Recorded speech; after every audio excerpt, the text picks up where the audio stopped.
G'day everybody, welcome back to the Nascar Heat 5 Career Mode Series, and we have today part 53 at Michigan here for the Consumers Energy 400. It is going to be an interesting one at this track today because we've qualified 27th and we are coming off our first win of the career and season, of course. So Austin Cindric is on pole for this race, but while we did win last race, we do have some breaking news now to announce here in the series. Tyler Reddick will be replacing Kurt Busch in the number 1 Chip Ganassi racing car for 2022. Of course, Kurt Busch announced he was retiring. And to replace Tyler Reddick in the 8, Ty Dillon will be leaving Gaunt Bros Racing to join the 8 car in a multi-race year deal. So it's going to be interesting to see how the Dillon brothers get on a part of the same team at RCR. But without further ado, we are now ready to go racing here in Michigan. Hopefully we can find our way up through the field today with a little bit of help from the other drivers with the draft, because we're going to definitely need it. As the green flag is out here, the Consumer Energy 400 is underway, and we can hopefully get ourselves up the pack here. But of course, we need to watch out for a rival, Ricky Stenhouse Jr., who started right behind us. So I was very scared of making contact with him because I know we are close to getting rid of McDowell and Stenhouse Jr. as our rivals, and I do use a bit of the apron to get past him there, but we finally get clear of the 47, and now we are safe. Our booty is safe from the 47. So obviously the next goal here is to go and get ourselves up into the top 20 and get past a few cars, and already diving down low. And you can see multiple grooves being run here, but the bottom lane is where you want to be. Michigan is a bottom lane racetrack, pretty much a one groove racetrack. Even though you can run the other grooves, it's wide, it just doesn't really work as well compared to the bottom. So already we are making some nice progress here, trying to get past Austin Dillon here, and now looking inside of Chase Elliott there in the 9 car, and we do manage to get past him here. But of course, with us winning last race, that means there's only 3 playoff spots available in on points now. So it's actually crazy how many different drivers have won this season. Of course, we do have a couple multi-race winners. Of course, we got Hamlin up ahead, who has 5 wins this season, and then you've got the 3 wins club of Kyle Busch and Kevin Harvick. And then you have Joey Logano with his 2 wins this season as your multi-race winners. And we do look to the inside of Hamlin here, and we look to get past him as we almost make contact with the back of Martin Truex Jr. And yeah, we obviously don't want to do that because Martin Truex Jr. right now, he's only in on points, pretty comfortably in on points right now, so he shouldn't have to worry about too much. But yeah, the 19 car still winless this season, which is a bit of a championship hangover, you'd like to think at this point, because surely he'd have won by this point of the season. He won 6 races last season, I believe, and the championship, and now he is winless in 2021. So can the 19 car turn things around today, especially while he's given us a nice bit of help there, giving us a nice push in the back, but we do not quite get into the top 10. Actually, as I have some sort of glitch with my game. I don't know why it does this, but sometimes you like accelerate and it doesn't go. The car just gradually loses pace. It's really dumb. So that happened here for pretty much most of the last lap. So that was very disappointing. As you can see here, we are losing speed while holding the gas, if you look in the bottom right. Why this happens, I have no idea, but it's just very disappointing. Let's be real. But whatever. Thankfully, I will say this now, but it does fix itself in stage 2 and the rest of the race. So that's very nice to see. But that'll end stage 1 here with Alex Bowman winning the stage. He is only in right now on points. He's currently the last guy in, so he needs every point he can get. And obviously, if he gets a win, then he will definitely be safe. But right now, he is up in the lead. But as you can see, you got a couple guys behind him, like Cole Custer, Tyler Reddick, who have yet to win this season, and Cole Custer yet to win in his career in the Cup Series so far. Of course, he was a rookie last season with myself, in a battle for Rookie of the Year, but Tyler Reddick was the guy who came out on top with his win at Martinsville, and obviously he hasn't won since then, so Tyler Reddick is very hungry for a win. Currently 18th in points, Tyler Reddick, but obviously he is not in because of the amount of different winners, and well, he wouldn't be in anyway based on points. But we are back racing here for stage 2.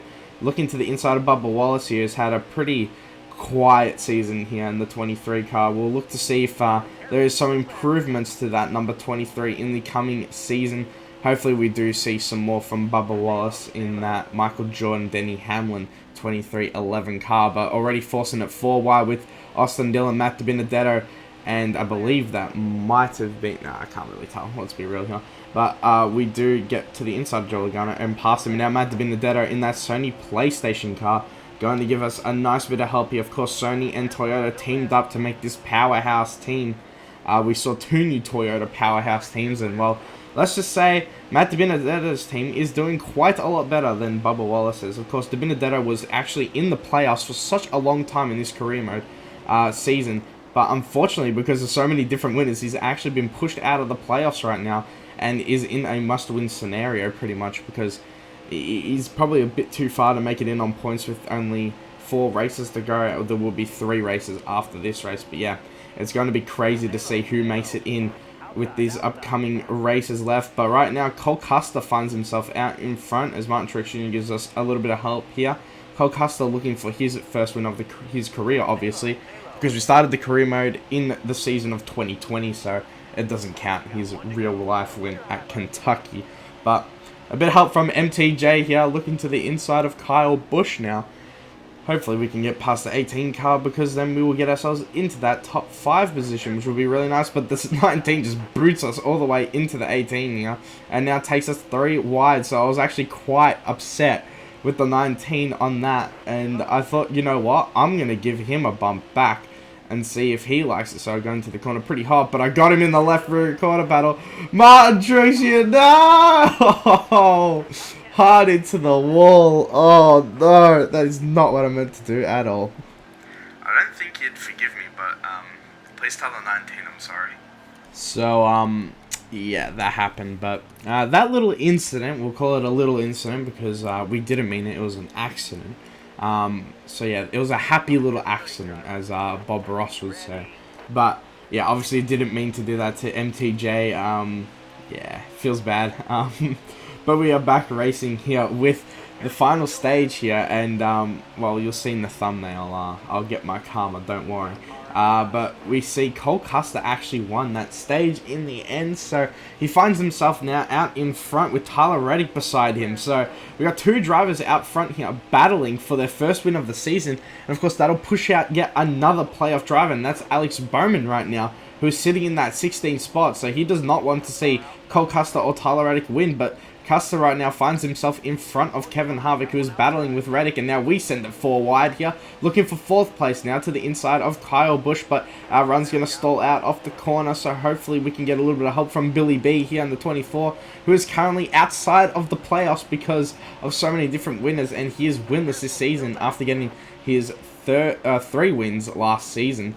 So it's crazy to see how much he has dropped off. A bit of an off season for Byron, or a bit of a hot season last season, and this is back to regular old Byron, so we'll see how he gets on. But of course he signed a new deal with HMS after such a successful season last year, but now we are in the 5th position, looking to go into 4th here, because Kyle Busch has actually gone all the way up high, and well, as you can see, we are now in 4th place, so we are in a shout of getting up there in front into the lead. But yeah, a couple of laps later, a couple guys get past us, and we're still trying to stay in front of Kyle Busch, but we got a huge hit from DiBenedetto here. A nice little push going into the corner, but I send it in a little bit too low, and well, around we go hard into the outside wall, and a hit from Denny Hamlin.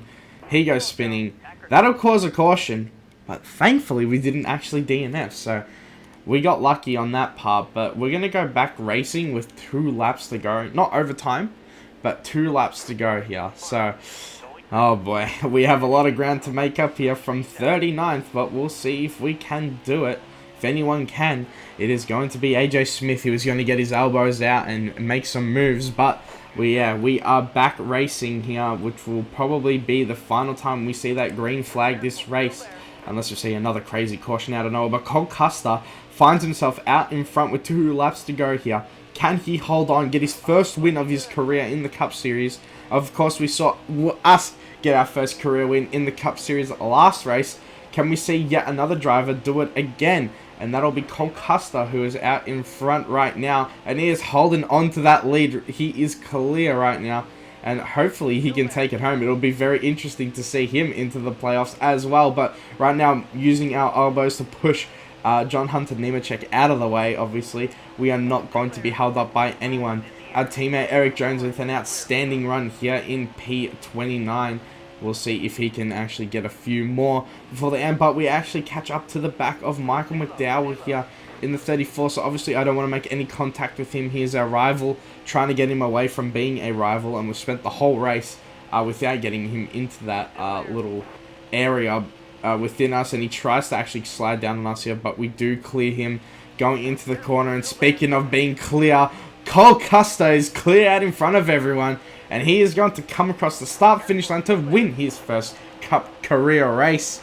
Back-to-back first-time winners in the Cup Series, myself, then Cole Custer, and we finished 23rd for today's race. So, pretty interesting race, this one here. We had a couple big wrecks, and, well, we end up finishing the race in 23rd. But there you have it. Cole Custer beats Tyler Reddick out here in Michigan, and as you can see in the top 10, we had a few guys who are missing out on the playoffs right now who had good runs, which is Byron, Bowman, Almirola, Benedetto, Briscoe, and then you've got Montreux Jr. who rebounded to 12th after I dumped this shit, so very nice to see he actually got back towards the front at least. But yeah, here are the rest of the results. Your only DNF today is Justin Haley in that 16 car. And there you have it. So there is the race summary. 412 grand in the bank, which is not too bad for a 23rd place run. But yeah, as you can see, that'll be the race done here at Michigan. We move on to race week number 24. 3 races left before the playoffs begin. And now I have to think towards playoff mode here, because obviously I don't have a lot of playoff points. I really need to start performing in this round of 16, because I'll be one of those guys probably below that cut line coming in to that race. But we do have 0 stage wins, so that's a kind of a worry, because that means no extra playoff points for us. But there is a look at your playoff standings.